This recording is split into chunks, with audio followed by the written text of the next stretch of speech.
রাজধানীর মৌচাকে প্রাইভেট কারের ভেতরে নিহত জাকির মিজানের গ্রামের বাড়ি নোয়াখালীর চাটখিলে চলছে শোকের মাতম।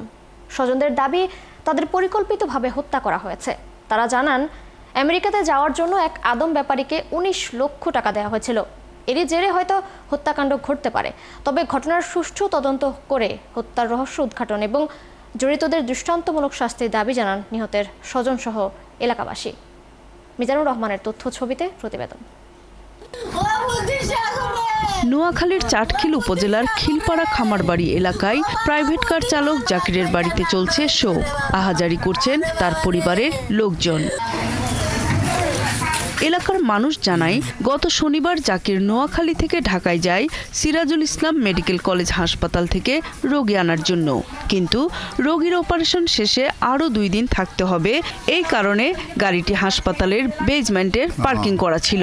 পরে কার থেকে জাকির হোসেন এবং তার সাথে থাকা মিজানের মৃতদেহ উদ্ধার করে পুলিশ। খুব ভালো ছেলে ছিল এবং খুব ভালো নামাজ পড়ে, 5 ওয়াক্ত নামাজ পড়তো। খুব ভালো ছেলে ছিল, এলাকার সবাই জানে। এখন হঠাৎ করে কি যে হয়ে গেল, এটা আমরাও ভাবি নাই যে এরকম কিছু হয়ে যাবে। নিহত জাকিরের মা কুসুম বেগম দাবি করেছেন, ছেলেকে আমেরিকা নেয়ার জন্য যাদের 19 লাখ টাকা দেয়া হয়েছিল তারাই এর সাথে জড়িত থাকতে পারে। টাকা দিছে দালালের হাতে, এরা আছে 7-8 জন, এরা মিলিয়ে টাকা সংগ্রহ করে নিছে। এদিকে একই উপজেলা চাটখিলের রামনারায়ণপুর ইউনিয়নের দক্ষিণ গোমাতলী গ্রামের নিহত মিজানের গ্রামের বাড়িতে চলছে স্বজনদের আহাজারি।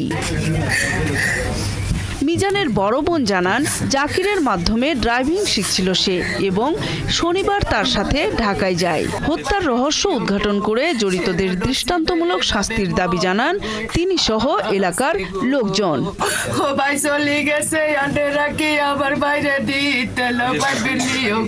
কালকে আমরা এই খবর পাই মিজান জাকির গাড়িতে মৃত অবস্থা আছে। আমরা এটা সুস্থ তদন্ত এবং সঠিক তদন্ত বিচার চাই। মিজানের লগে কোনো শত্রুতা আমি দেখতেছি না কারো। তারপরে এই তদন্ততে আমি তার জ্যাঠাতো ভাই, আমি উচিত রকম বিচার চাই। এদিকে হত্যাকাণ্ডের সাথে যারাই জড়িত তাদের চিহ্নিত করে আইনের আওতায় আনার দাবি জানান স্থানীয় জনপ্রতিনিধি। আমরা গভীরভাবে মর্মাহত যে এই ঘটনার জন্য বর্তমান সরকারের পুলিশ প্রশাসন থেকে শুরু করে এবং সরকারের কাছে আবেদন করব যাতে সুষ্ঠু তদন্তের মাধ্যমে সঠিক তথ্য উদ্ঘাটন করা হয় এবং অপরাধীদেরকে শাস্তিমূলক ব্যবস্থা গ্রহণ করা হয়। সোমবার রাজধানীর মৌচাকে একটি হাসপাতালের পার্কিংয়ে কার থেকে জাকির ও মিজানের মৃতদেহ উদ্ধার করে পুলিশ। নূর তাজমিন নীর, ৭১।